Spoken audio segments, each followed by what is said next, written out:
Good afternoon. Welcome to Jim Hunley's World of Weather. Clicked on to the long-range weather forecast discussion for February 23rd through March 8th. For February 23rd to 27th, heights are above normal here. Let me go here to the beginning. 23rd to the 27th. Heights are above normal here across Greenland, below normal across the remainder of Canada and the high latitudes. And we have a ridge here off the near the Aleutians, ridge here in the west. We have an upper low or trough here along the west coast and move inland, and also off over the southeast and over the southwest Atlantic.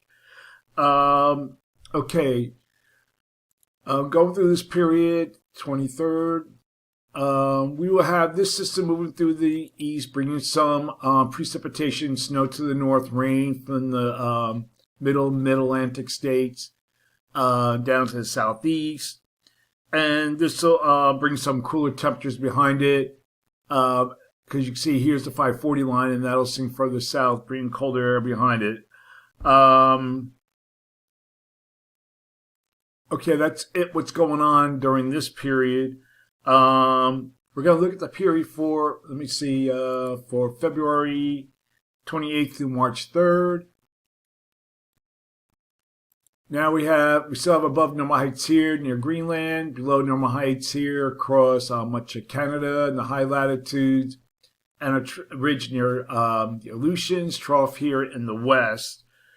Zone of flow across the east central states. So for this forecast period, calling for below normal temperatures here, and calling for anomalies near 2 degrees below normal, above normal temperatures here, very warm temperatures here, with the anomalies could be near or above 8 degrees above normal, mainly across this area here. For precipitation, calling for above normal precipitation here and here, and the probability of occurrence is about 30 to 40%. Below normal precipitation here, probability of occurrence is near 35%. Now, looking at the period for March 4th to the 8th. Go back to March 4th to the 8th.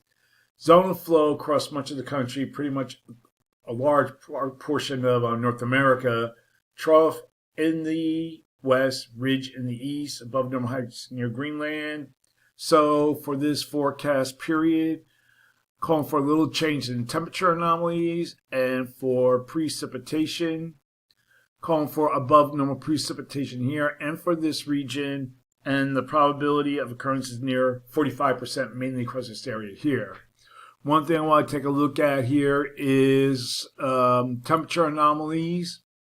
And we got this from the weekly weather and crop bulletin. This is the departure from normal for January. This is where the cold weather's been. This is where it's been warm.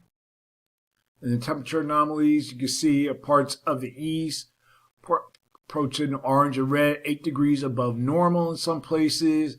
And in the east, we have temperatures pretty much about 6 degrees, maybe below normal across this area here.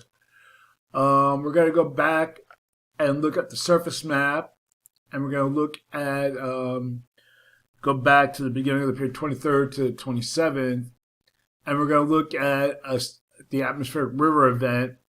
We should have covered in the first period, but there'll be a little bit of a break before the next one moves in here. That'll be about March 2nd, bringing high elevation snow, rain further south, and it just never ends in this area here. One other thing I want to take a look at. These are the European weeklies that came out this morning. Look at the temperature departures they're showing.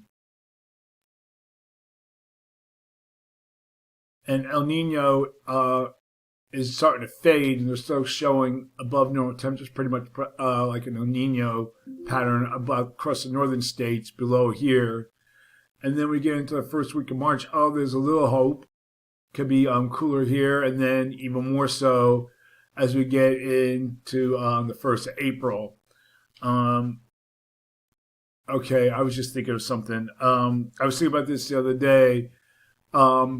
it's been warm, but even though it's been pretty warm even across North America, that we can get cold weather now into even May. Sometimes you can get a frost or whatever. And then what always happens, we go boom right into the heat and humidity.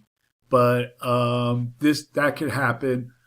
Another thing you got to watch out for March as spring starts to arrive. You get the warm, moist air flowing in across the nation like we have now, and then colder air still across Canada. And you can get some very tricky weather and even severe weather in some parts of the country. So that's it for now. That was a long-range weather forecast discussion for February 23rd through March 8th. Thanks for coming to Jim Munley's World of Weather, and have a good day.